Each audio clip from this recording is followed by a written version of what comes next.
This is an intro. Intro. Hustle and Flowchart with your boy, my boy, Matt Wolf and Joe Fair. Hey, what's up, everyone? Welcome back to the Hustle and Flowchart podcast. Presented by Evergreen Profits. Oh, hey. We need to make sure we tell people this is the Evergreen Profits podcast more, I think. Yeah, Because- but I like the name Hustle and Flowchart. Yeah, so we're the Hustle and Flowchart podcast presented by Evergreen Profits. And from now on, we always say that whole thing when we announce our podcast. Okay, sounds good, Matt. All right. Who do we have on the show today? All right, so today we've got a really awesome guest. He's got a ton of great software tools, and we're going to talk to him about the launch model and why he used to do the launch model and why he no longer does the launch model. And we also talk about viral list building, how to use viral tools to make your list growth just explode. So really, really cool stuff. Our guest today is Wilco de Kreij. I think that's how you pronounce his name. Wilco de Kreij is the founder of UpViral and Connectio.io, which has some great Facebook management tools like Connect Explore and Connect Leads and a lot of cool stuff that puts your Facebook targeting on autopilot, puts it on steroids. So we have a lot of cool conversations that we dive into with Wilco today. And, you know, it's really about list building is, I think, the kind of core is how to really put that list building on steroids and make it just grow really fast. So, But it's not your mama's list building, all Not right? your mama's list It's building. something new and fresh. It's something that we're going to give it a try more so. We've done a little bit of it, but we've done it ineffectively. Now we know what to change because we talked to Wilco. And now you're going to listen to Wilco. Go. yeah. Hey, Wilco, thanks so much for joining us today. How you doing? I'm doing good, thanks. How are you? Good. We're excited to do this show because we actually use a lot of the tools that you make and use some of the strategies that you teach. So it should be fun to see where we can take this thing. Oh, that's awesome. I was actually telling my wife, like, this is the one podcast I always listen, so the pleasure's all mine. Oh, that is awesome. That is cool. I didn't know that, man. Yeah, that's a crazy thing about podcasts. You never know who's really listening until you start talking to them face to face, you know? Yeah, like I'm a big system nerd. I love systems and processes. So yeah, it's your podcast is the obvious choice, right? That's what I would like to say. We try to make it be at least. Right. Awesome. Well, let's start by going a little bit back in time and talking about how you got into marketing and how you got into business, because I've been using tools like UpViral for years and years and years now. I don't even remember when it came out. It feels like I've been using it and playing with stuff like that for a while. So how long have you been in marketing, and how did you kind of get started and get into the SaaS world, and kind of tell us that story? Yeah, sure thing. So it's actually a long story, so I'll make it short. But it actually started when I was 16. So that's like 15 years ago. Currently 31, which is like ages ago, I guess, in the online world. So back then, like, online shopping wasn't a big thing, at least not here in the Netherlands. And at that point, like, you know the movie The Matrix, right? Where every character has their own pair of sunglasses. So I was a 16-year-old boy, and I was like, I want to have one of those, but here in the Netherlands, were nowhere to be found. So started looking online, and I found a company in the US who were selling them, and shipment costs were like through the roof. So I figured, I'm gonna set up some ads where people are not like paid ads, but like on a free eBay kind of website here in the Netherlands, where people could basically order these sunglasses but they had to pay me first, and after they paid me, I could actually put the order out, wait 2 months to have these sunglasses come to my place, and then send them to those people, right? And I was hoping to maybe sell maybe 20 or so I could maybe have a free sunglass. And what happened is that we sold for, like, I say we, but what I mean is me and my parents. They helped me out afterwards. But we sold just over 17,000 euros worth of sunglasses, and they were like 4 or 5 euros each. So there were like thousands and thousands of sunglasses. Wow. Did not expect that to happen. And that really, I sort of stumbled into that, and that really opened my eyes on like what's possible. And obviously, I got excited. I didn't make any money because I didn't think about taxes and all these other stuff that you don't think about being a 60-year-old kid. And I learned that I don't like the physical, like the actual making the packages and like dealing with customer support, but I did absolutely love the marketing side of things. So over the next couple of years, I kept doing that, importing various physical products. And then I started on the Google AdSense bandwagon. I'm not sure if you guys been there as well. Have you done a lot with Google AdSense? Yeah. Yep. We still do to Yes. this day. We still have it on some of our sites. Yeah, that's actually true. So so what I started doing is I would say a bit gray hat-ish. I started working really well. And this is like, once again, this was over 10 years ago. Like I was 18, 19, and probably like that, like 13 years ago. And it went really well. At some point, obviously, they shut down my account, which they should have. So I went back to zero. Then I started doing a lot of affiliate offers here in the Netherlands for like not the digital kind of products, but more like for actual real world products. Started doing a lot of paid traffic using Google AdWords until they changed their algorithm. And went back to zero. And that's when I started like, hey, I want to do something international, like outside my country here in the Netherlands. Mm-hmm. And I ran into some issues, like typically on Facebook, and I hired someone to create a tool around that. Like this is still years ago. And at some point, to cut the story short, I started selling that tool, and I realized that I really liked selling software.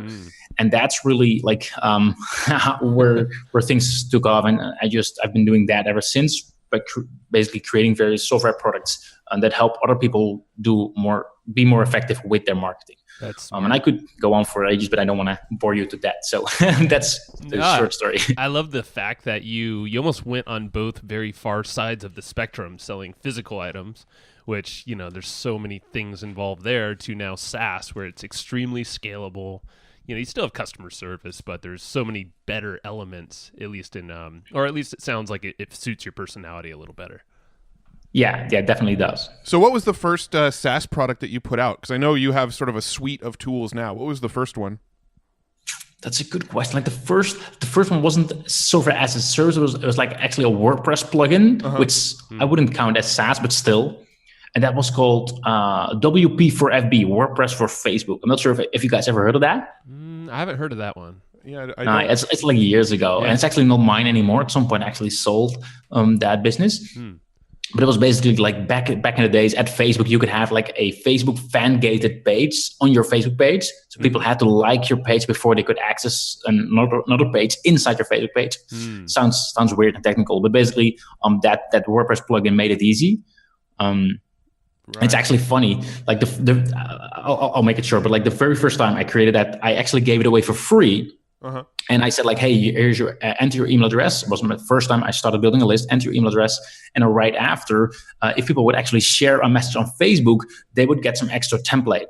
And you already see where I'm going with this. Like that was the first time where I sort of realized what you can do is if you ask people to share something, that's actually where a lot of my current business has actually started on. So it's all from putting things into practice, I guess.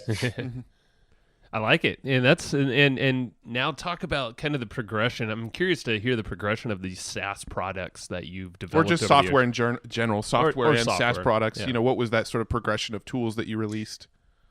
Yeah, sure thing. So with WordPress plugin, the biggest downside is that like there's always some other plugin or template which is just not compatible, or people don't know how to install, or just not compatible with a certain server. In other words, a big headache for like custom support. So it was an obvious choice to move to SaaS, where basically they just get a login and either it works or it doesn't, basically, right? It's that simple. There's nothing like it doesn't work on this server or that server. It just works or it doesn't. And obviously it should work. So what I started doing is I started launching various products. A lot of people in the sort of quote unquote online marketing industry or the internet marketing industry, what they do is they create a product, they launch it with like a lot of affiliates involved, and they create a huge buzz around it. And they offer a crazy good deal for a couple of days, and because it's just a couple of days, everyone has the incentive to jump on top of it, because the next week the deal is going to be gone. And the problem is, like, a lot of people, what they did was like, right, so I launched this product, the launch is over, made a lot of money. What do I do next? Well, I create a new product. So what did Wilco do? I did the exact same thing. I figured, I'm going to launch a product, and I didn't want to be like all the other guys. All the other guys, they launched a product like every 2 months or so. So I'm like, no, I'm not going to do that. I'm going to launch a product every 6 months. I want to create epic products that are worth it and that are well developed and like sustained and whatever. But still, even if you launch a product every 6 months, a new product, I mean, the first year, sure, that's fine. Second year, all right. And then third, you're sort of going to drown, because now you got like 5 or 6 products that you need to maintain, that you need to get updated. And like, you cannot just, maintain, but like, you spread your attention between like 5 or 6 products and expect it to be awesome. Yeah. Right. So, I mean, the money is good, as a lot of you know, but like, it's not a business model. I would say it's a trap. I mean, you guys probably seen this happen a lot of times, right? Oh yeah, we've been behind the scenes, and we've also, had our own launches, and it's extremely stressful. It is good money, or it can be, if done properly, but it seems like everything's always kind of last minute. There's always something that you're like, crap. Yeah. that is like every single launch we've ever been a part of. There's something that slips through the cracks until like 3 hours before you're supposed to open the cart, and then the night before launch, nobody gets any sleep because you're making sure everything's like just perfect for when the cart opens, and it's stressful. And from an affiliate standpoint too, we're affiliates as one of our largest revenue streams. We actually pretty much shy away from anything that has an open and close date, because if we're going to put in a ton of work to promote a product and to build out email sequences and to create content around this product, we don't want that product to shut down in 4 days. We want all of our hard work to pay off in perpetuity. Exactly. And just like you said, like, it's so stressful. Like, it's insane. It's funny, actually, like, because it was so stressful. And like I said before, I'm a maniac in terms of systems as well. So before I made a decision to move out of that launch team, what I actually did is I pretty much broke it down into a like process, like in detail, so that I could actually have it all prepared. So actually the last 2 launches that I did, which are quite a few years ago, they were all set up in advance, and like, there was nothing I had to do. And even so, there's always something that you didn't think of, and it just blows up. I mean, one of my launches, Amazon S3, like the hosting that everyone seems to be using, it went down. I mean, it never goes down, and it goes down in the middle of my launch. I mean, that's down to the launches. You're putting months and months of work. You're trying to cram it into like 5 days. Yeah. And all the work that you're doing is gone right after, just like you just said. So yeah, it's terrible. Yeah. And I mean, from an outside perspective too, a lot of people look at these launches and go, man, look at all the money these guys made on this launch. Now they don't have to work for another year, because they just made all this money on a launch. But what they don't see is there's affiliates getting, close to 50% of that money. There's contests, there's copywriters, there's video creators, there's so many people behind the scenes that have to get paid, that the numbers that you see that people talk about when they show their launch numbers are usually not quite as sexy in reality as what it appears to be. Yeah, exactly. I see a lot of people that are doing launches with multiple people, and that's the exact reason why I always did like a solo launch, because it literally breaks down your profit like massively. Sometimes, like, if someone is launching with like 3 partners, so for, like I said, 50% to affiliate payments, and then at the end split it by 3. So yeah, there's hardly any money in that. Yeah, and something that I ran the calculations back in the day when we were doing launches, and just compared it to if we were to decide to just do paid Facebook ads or even Google ads. And like you said, it's 50% typically straight to affiliates. If you're just using that to drive all your traffic for a launch, that is a lot of money that's going right out the door. Whereas paid traffic, most likely you're not paying that much. But if it's under that, I mean, just imagine what kind of evergreen launches or at least promotions you could do and keep a lot more money. And the worst thing of launches as well is you're actually getting the worst kind of customers, because it's not about the product. It's all about the fact that it's a lifetime, because a lot of these offers, they sell it at a lifetime offer. So besides that, like, you're getting the worst kind of customers who are just buying it because it's a good deal and not because they actually need it. And secondly, like, it's not a sustainable pricing. So actually, like, that, I remember the last time I launched it, I made a decision to stop with the lifetime licenses and to start recurring. And that was a hard change, but it is like, if you want to move away from the launch cycle and start an actual business, you just need to do that, at least if you're into software. Mm-hmm. So what was the it sounds like that was like a compounding breaking point for you to make the change, but how did you actually shift into not relying on this launch model anymore? To be honest, it was actually hard in terms of, like, because at some point when you're doing all these launches, you're surrounded by people who are doing all these launches as well, and people who expect you to do this kind of launch who expect you to sell like lifetime licenses. Mm-hmm. So I remember at some point I I don't know what the trigger was, but at some point I told myself I want to do recurring. Like that was the goal, right? And I know in short term I'm not going to make a lot of money. Like all my profits are going to dry up for a while, and I have to stick with it. And I remember at some point I got multiple affiliates. They were like, "Hey, can I set up a special offer for my audience with a lifetime deal?" And I said no. I'm not doing it. And some of them actually pissed off and actually burned some bridges because they're like, why wouldn't you give my audience a good deal? I'm like, I can give you a good deal, but it has to be recurring. Like I'm not doing any lifetimes, even though I know that on the short term, it would make a lot of money for me. Like I could, some of these affiliates, they were like big hitters, if you would call them, like they could bring the heat and they could do a good amount of sales in a short period of time. But it wasn't about the money for me. It was like, as soon as I allow myself to sell a lifetime, even if it's just one, I make no exception to friends, whoever, like nobody gets a lifetime, because if I make that exception, then then I sort of slip back. I mean, it's sort of like you want to stop smoking and you go for one cigarette. Like you have to stick with it, even though if it's hard, but you know that on the other side of the world it's actually going to be better, which it is. But you just have to go through that initial period. That makes sense. Yeah, and in the lifetime offers too, we were actually talking with somebody during Traffic and Conversion Summit. As of this recording, Traffic and Conversion Summit was last week, and we were talking to somebody there who has a company that helps people get into FTC compliance. And there's actually a lot of sort of FTC implications of calling a product a lifetime product, because it's sort of unclear. It's lifetime of the product, lifetime of the buyer, lifetime of the seller. There's a lot of gray area there, and the FTC really does not like people calling anything a lifetime product. So, just based on the fact that the FTC doesn't want people doing that, is probably a good enough reason to try to figure out how to shift away from that anyway. Right. Exactly. And yeah. So, exactly it. I have a question. Now that you're more focused on promoting these products on an evergreen basis, how do you ensure that the sales stay consistent as far as scarcity goes? Because one of the big things about a launch is that people buy due to the scarcity. They know they've only got 7 more days to buy it, 6 more days to buy it, 5 more days to buy it. And then obviously on that final day of the launch, that's always the biggest sales day, because everybody knows this is my last chance to get it. How do you sort of make sure with an evergreen product, there's still kind of a buying frenzy going on if you don't have that same scarcity element to it? Yeah, so that was actually something I had to figure out as well, because usually I always had like the VSL, the long-term sales pages.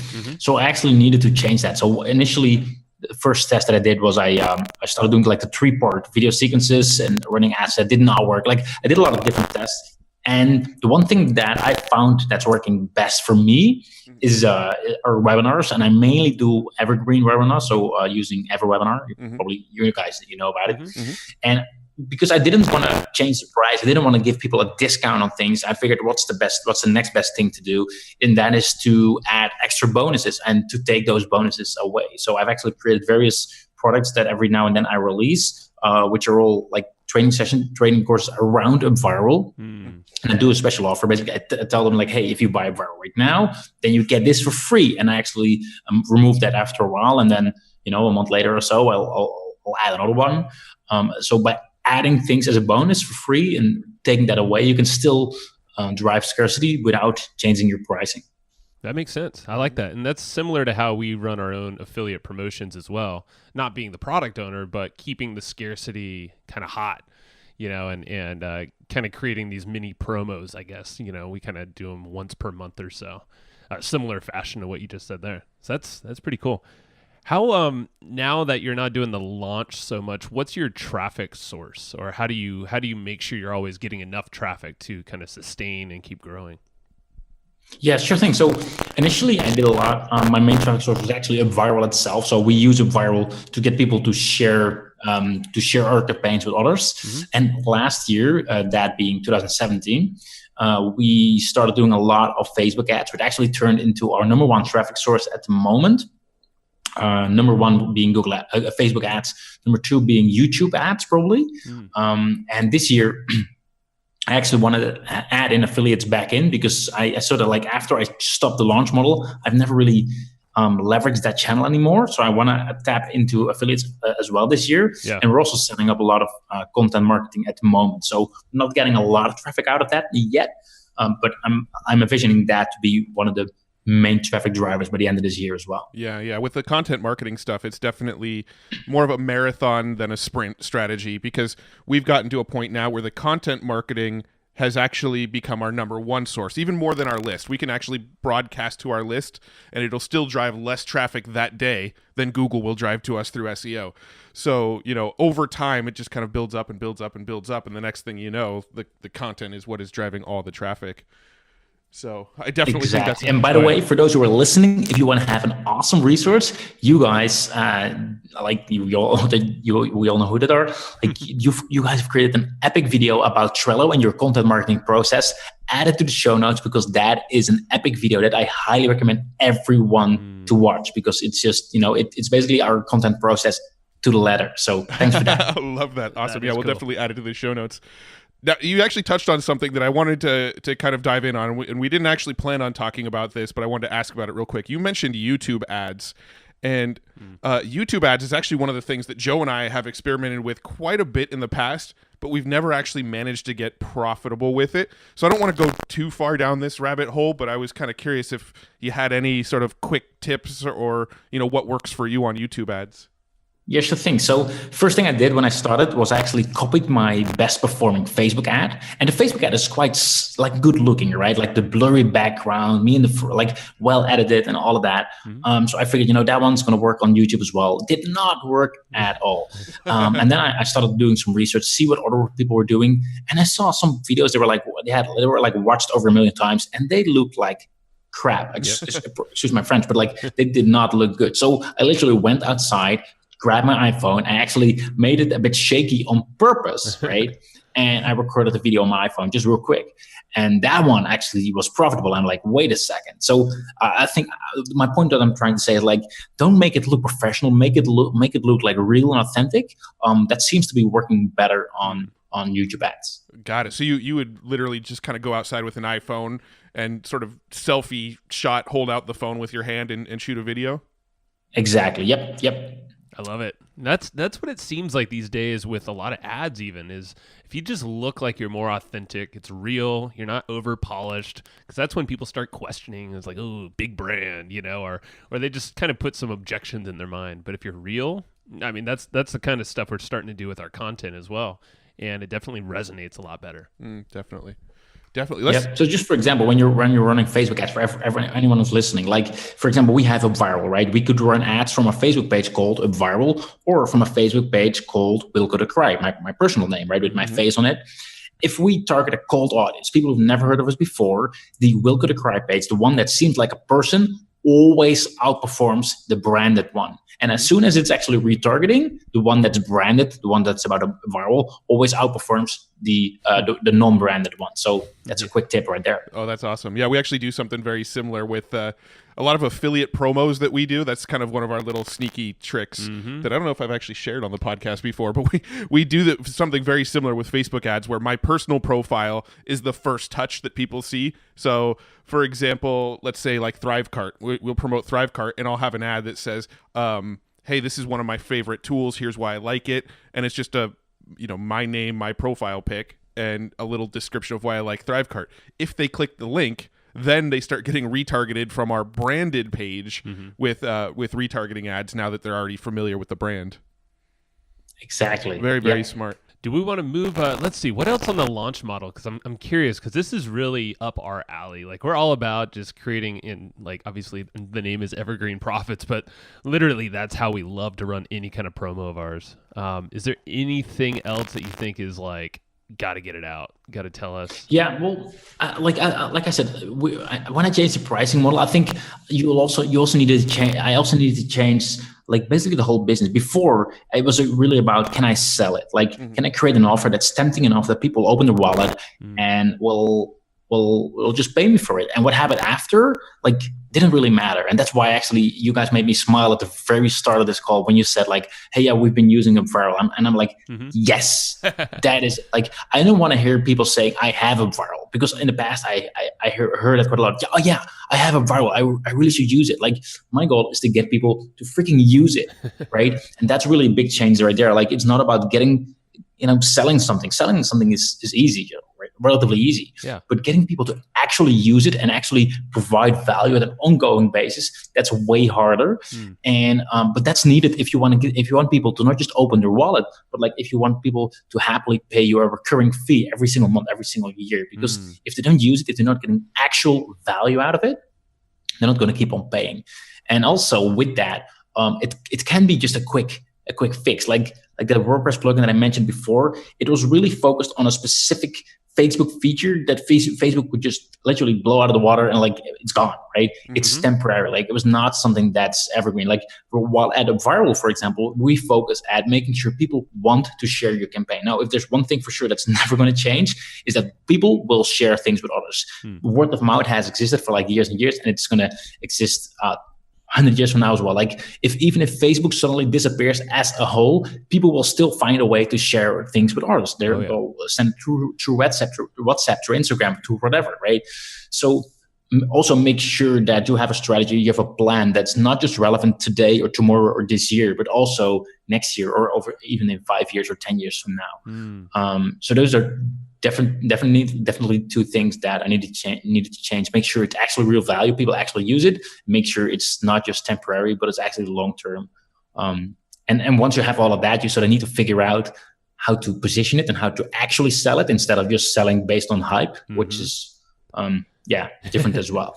Yeah, and I'm curious actually, now that you've moved to the recurring model, which we've had for a long time, how do you keep them sticking? Or actually, I guess the way you get them to stick is how do you get them to actually use the software. I guess, how do you initially get people to consume UpViral and get kind of hooked with using it? So kind of what's the onboarding process to make sure they're actually using it? Yeah, to make it sticky. Yeah. To be honest, like I don't think we're like I don't think that basically I think there's still a lot to improve on that still. But something we've done is like we have a good like onboarding sequence which like takes them through the steps of what they need to do. For example, right now we're building a more like inside the app as well, so that it's really just a fluid change. Like initially, a couple years back when you started with Viral, it was not easy, right? And we were just adding a lot of features and add extra benefits, and we realized that adding features is not what people want. People want to have something that basically there shouldn't be any friction. They shouldn't have to decide.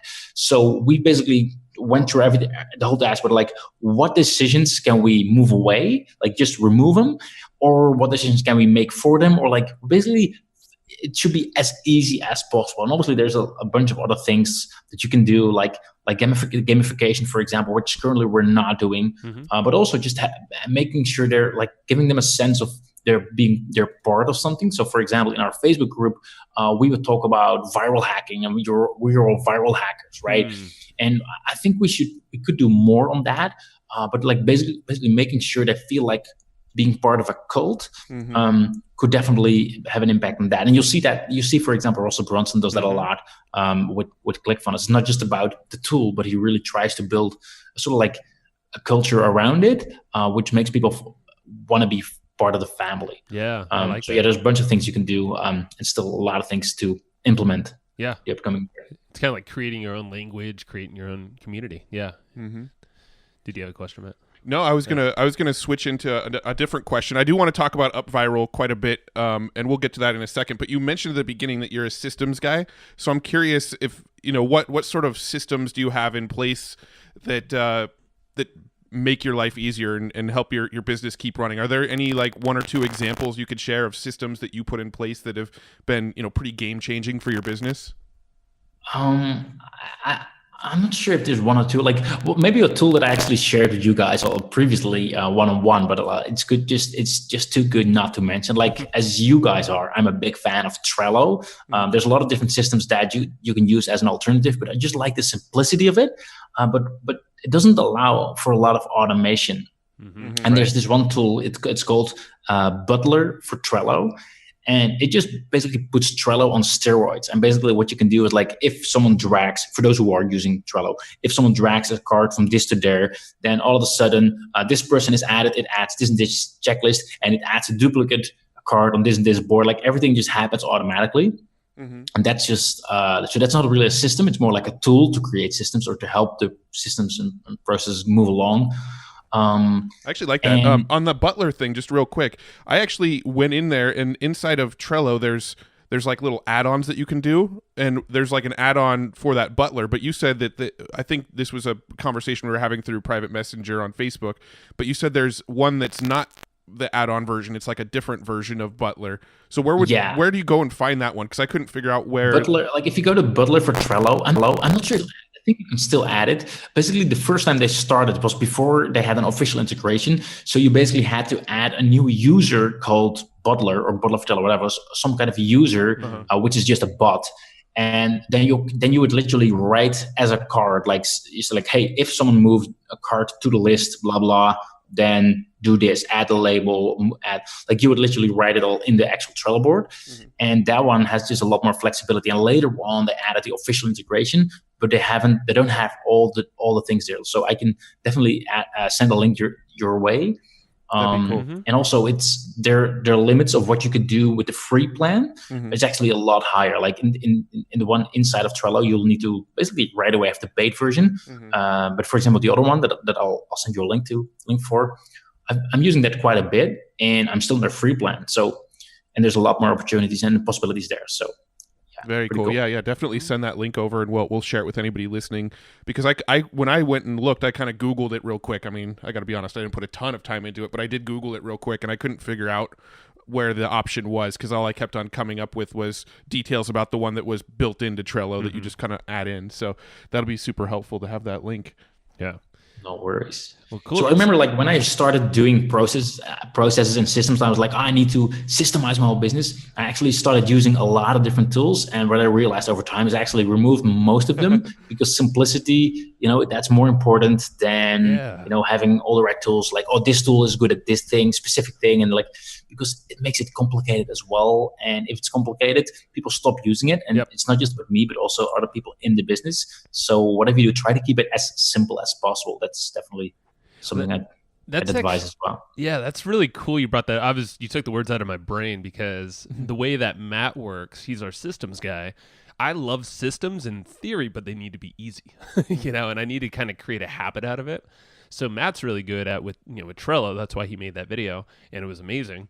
I could never recreate that video, but he's got that habit down. I know it's his brain is just fires like, okay, let's go to the Trello board. Whereas I'm over here, if there's too many tools in the mix, if there's just too many moving parts, I'm just like, oh man, which one do I focus on? And Trello, that has been a game changer for us, is to try to trim the fat and just kind of keep with what's necessary. Yeah, and over time we've actually done that same thing. It's like a constant expansion and contraction, right? We'll add tools to the mix, add tools to the mix, add tools to the mix, and be like, okay, this is overwhelming now, and then we figure out what we can cut down and simplify. And it's just been this process of constant like add. All right, what can we get rid of now? Yeah. And for the most part, it's pretty funny because we end up doing 90% of our business in Google Docs and Google Sheets. Right. That's where we spend most of our time. Google Docs, Google Sheets, and Trello. Yeah, that's funny. I actually removed Google Docs for most part as well. Oh, yeah? Did you? Wow. Well, what do you use instead for sort of like internal documentation and things like that? Trello. Just all Trello? Like we literally have a board where we just have like every card is like a certain document or like steps. That's interesting. We can experiment with that. Yeah. It's piquing my interest. Yeah, because I mean, just like you, we want to have less places to check into on a daily basis. And right now, there's probably 3 or 4 different places that we're checking into to make sure we're keeping up with everything that's going on. And obviously, the best way to do it is to have just 1 or 2 places to check into on a daily basis. So that's really smart. Yeah. Well, and obviously use Slack as well. Slack's amazing. Yeah, I know a lot of stuff can get lost in Slack too, but Trello, that's you can search it up fast. But let's start moving into the viral kind of how I guess, is that where you wanted to kind of transition, Matt? Yeah. I want to talk about Up Viral and viral list growth. And let's just start by explaining what Up Viral does. And, we don't have to make this like a pitch fest or anything, but let's just, because I know you mentioned that in your little, when you filled out the calendar, you said you were worried about pitching, but let's just talk about what Up Viral does and how it benefits people and what they can do with it. Yeah, sure thing. So actually, I'll continue with the story I was just talking about when I created that first WordPress plugin, right? So just to recap, what I did is I created an opt-in page, and after I had basically a Facebook share to get. So people click on that Facebook share button, so they would actually share that with all their friends, and then they would get like, I believe it was some extra templates. And what was interesting is that I got hundreds of shares, but not that many subscribers. Altogether, over the course of like a couple of months, I think I got a couple thousand, but nothing spectacular. And I was like, wait a second, people want to share if they get an incentive. I mean, if I give you guys $1,000 to share something right now, you'd probably say yes. But like to prove the point that if someone is properly incentivized, they will share. But the problem is like a share is pretty much worthless, right? Because people share it on an empty account, or they removed right after, or even if they actually share it, they don't really try to convince their friends to subscribe. I mean, if I would just, with my personal friends, if I would just have an English message written, then they would know like, oh, it's not actually him. Like if it needs to be Dutch, if I actually try to convince them, right? And that's when I saw what Dropbox did. It was just amazing, like super clever. They gave everyone their own unique invite link saying like, hey, it's not like sharing. I don't care about your share, but every single time one of your friends signs up through your invite link to Dropbox as well, you will get extra storage. In other words, you'll get something of value in return of that. And that's what blew up Dropbox. I mean, ask anyone, how do you know Dropbox? Everyone will say, well, I got it from a friend, because that's what they did. And when I saw that, I was like, wait a second, that's interesting. So I hacked something together where people would also get a unique invite link. And I said like, hey, if you get, I don't know, 3 or 5, and at least X people to subscribe as well, to actually enter their email address, then you'll get this free thing I got for you.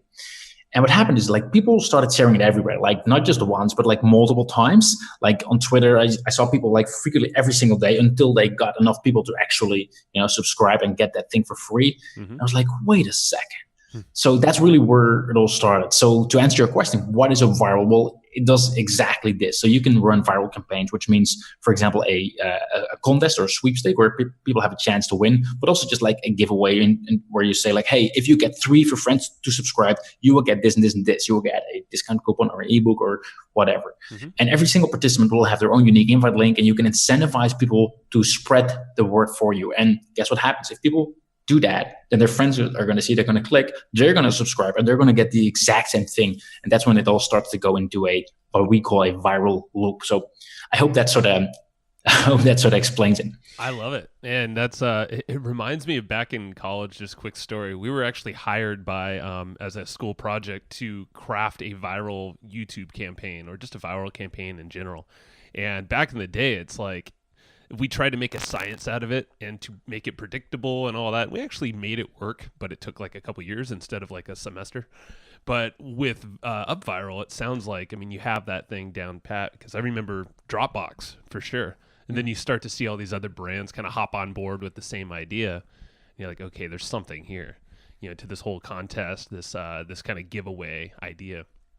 And my question, I guess, with this is there a way that you can filter, or how do you see the quality of leads that come in with doing this? Do you see, because I would imagine some people are sharing it with people who maybe aren't quite relevant? It really, like the most important thing in terms of the quality, it really comes down to what you're giving away. So let's say I'm in the SaaS. If I would say, hey, I'm going to do a contest and you will get a free iPad.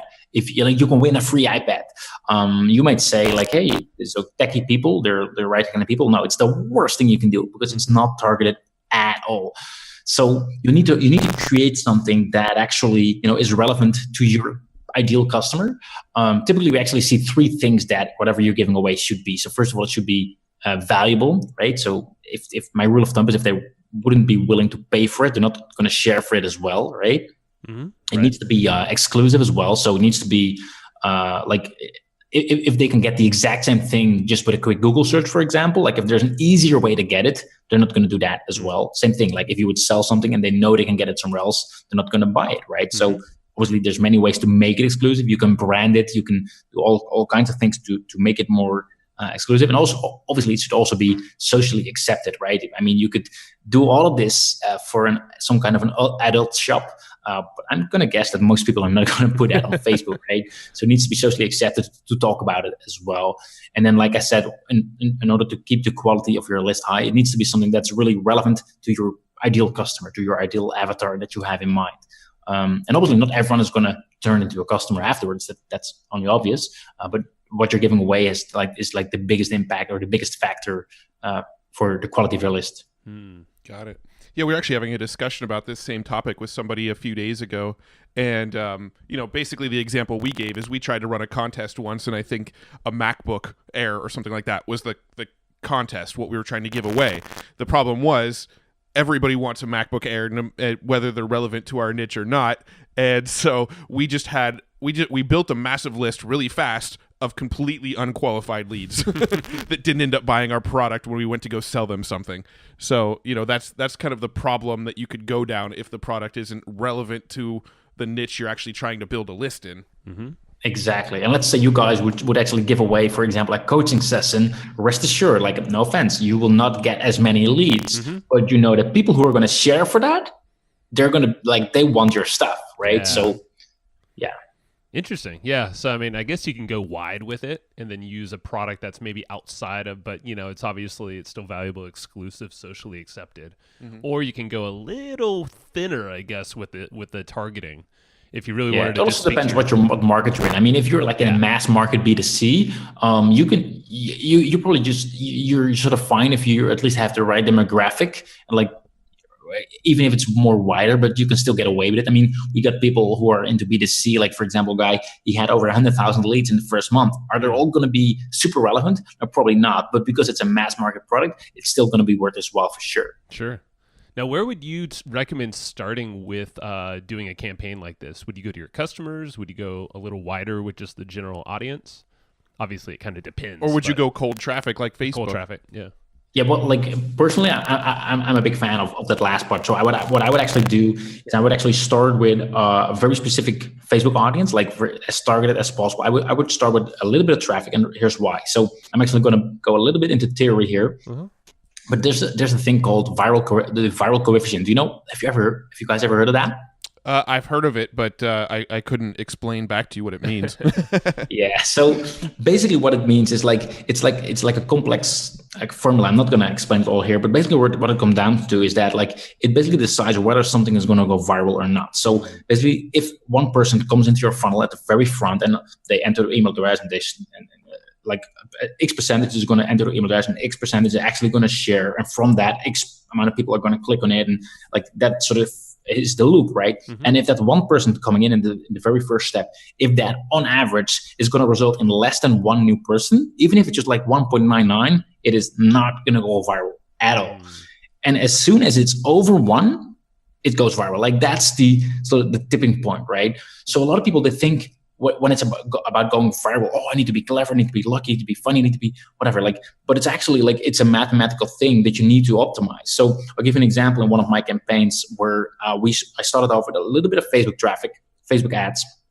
And what I did, initially it did not go viral. And you can say, well, I'm going to start a new one. Well, what we actually did is we split tested both the opt-in page, and a lot of people know how to do that. We also split tested the thank you page. And what's interesting is at one of them, we said hey, if you share this with 5 of your friends, or 5 of your friends actually sign up, you get free lifetime access to this tool, right? And the other variation, we said something hey, right now you're on the waiting list, but if you share this with X amount of people, if X amount of people actually sign up, you beat the waiting line. You don't have to wait, and you get instant access, right?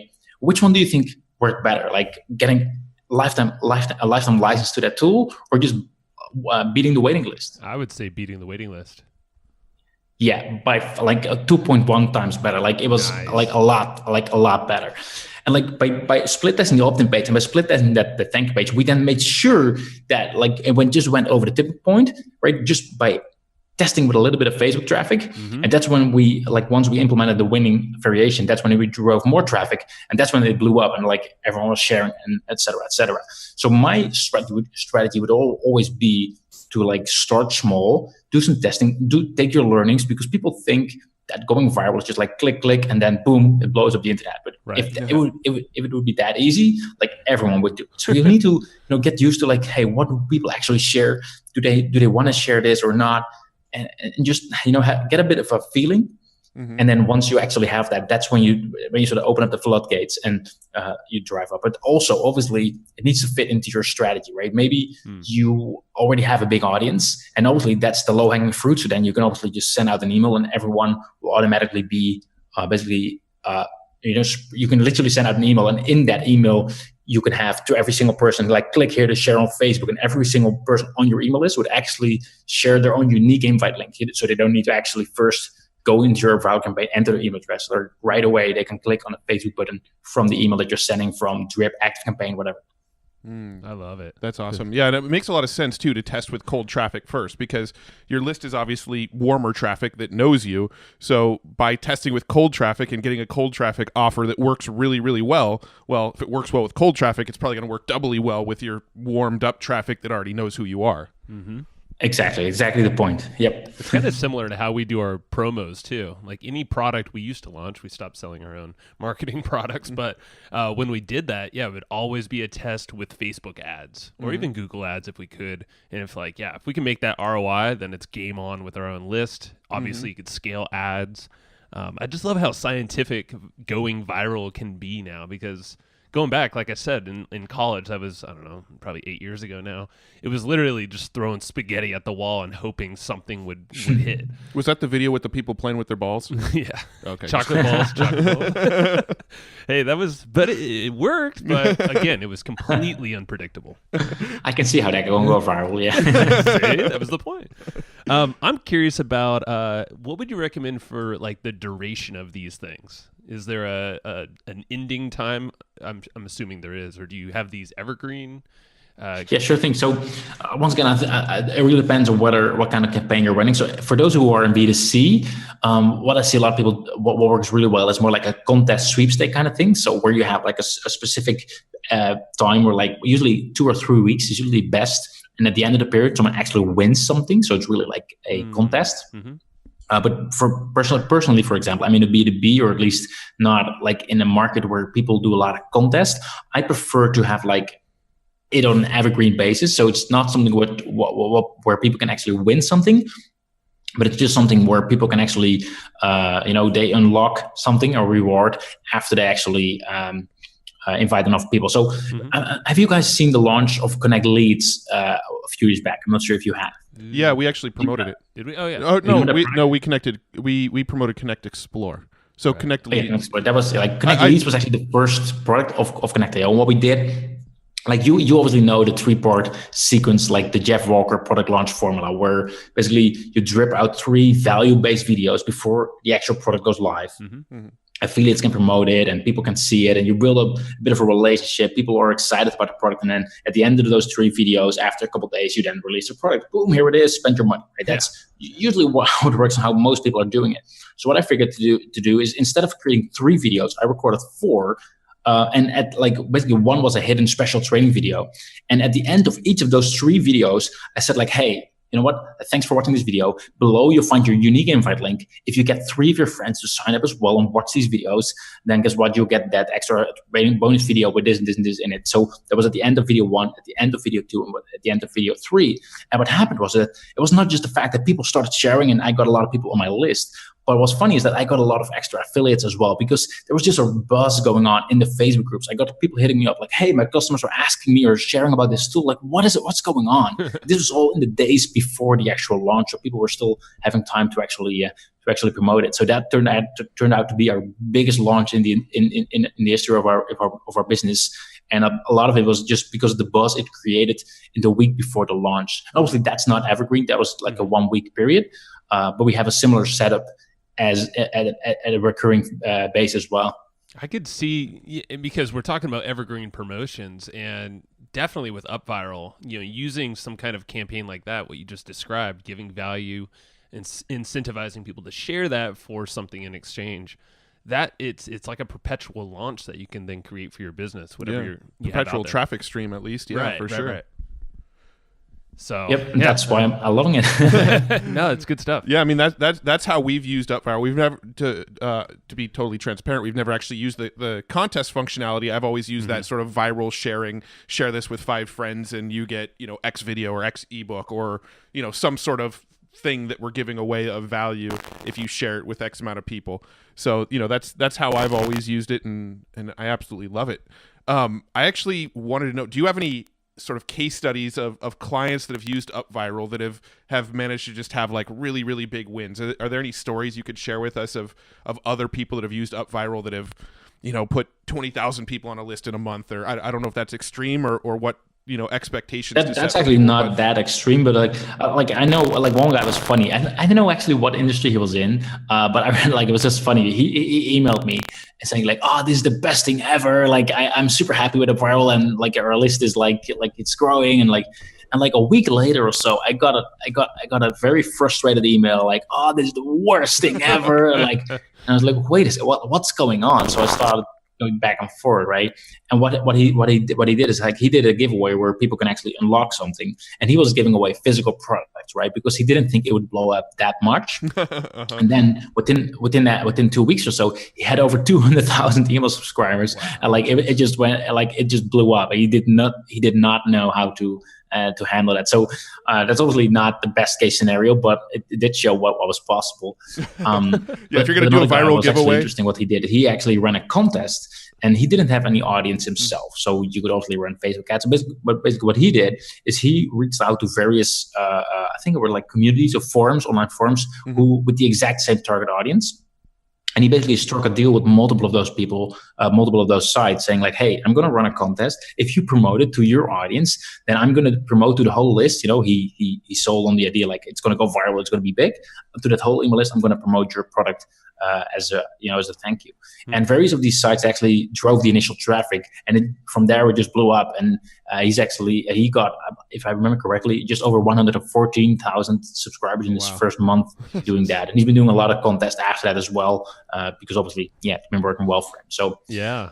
I love it. And then my brain always goes to, okay, how can we now that we have all these visitors, because I actually just went to UpViral actually, and I saw you have a whole case studies page. Yeah. Joe's reading the case studies on your website right now. Yeah, as you were saying that, but I'm like, okay, cool. You could bring a lot of visitors to a website with this, obviously.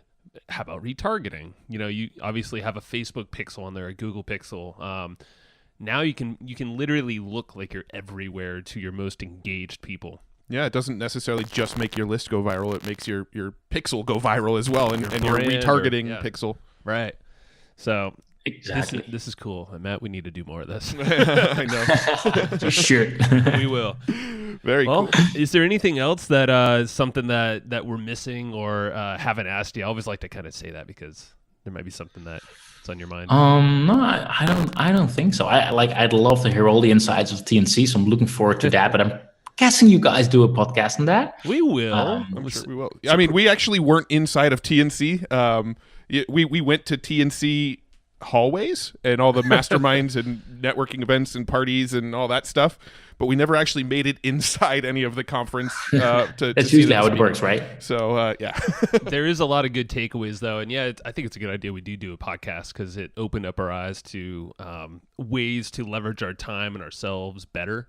Mm-hmm. And it's kind of where our direction of the business is going. So yeah, that would definitely be an episode more about, this year it's going to be more about business acquisitions and merging with other businesses and JVing with other people. And that was sort of our big thing from TNC this year was growing that kind of stuff. Yeah, growing a team and acquiring businesses have been our big focus lately. Mm-hmm. That's awesome. So that'll be a follow-up episode. Right. Well, cool. Let's wrap this thing up here. And we always like to ask, and because you've listened to all the podcasts. I know you've listened to every single podcast. Every single episode. What's a good book that you kind of go to often? Maybe it's every year or whenever you're just feeling stuck on something. Like it's kind of your go-to resource. Do you have one? Yeah, well, I hate to say, but like I think I'm pretty sure others have said the exact same thing. But Expert Secrets from Russell Brunson, I actually use that one quite a bit because it's basically the outline of a lot of the webinars that I'm doing. So Expert Secrets is definitely one of them. Yeah, Cool. Yeah, that's. I mean, the two Russell Brunson books have probably become the most recommended books on this podcast, and for good reason. I mean, they're absolutely amazing books. They're books that you could flip open and get the same value from one book that you'd get from a course that somebody back in the day would have sold for $2,000. Right. So they're excellent books, both of them. What's the other one from James Franco? Work more, make less. No, other way around. Work less, make more.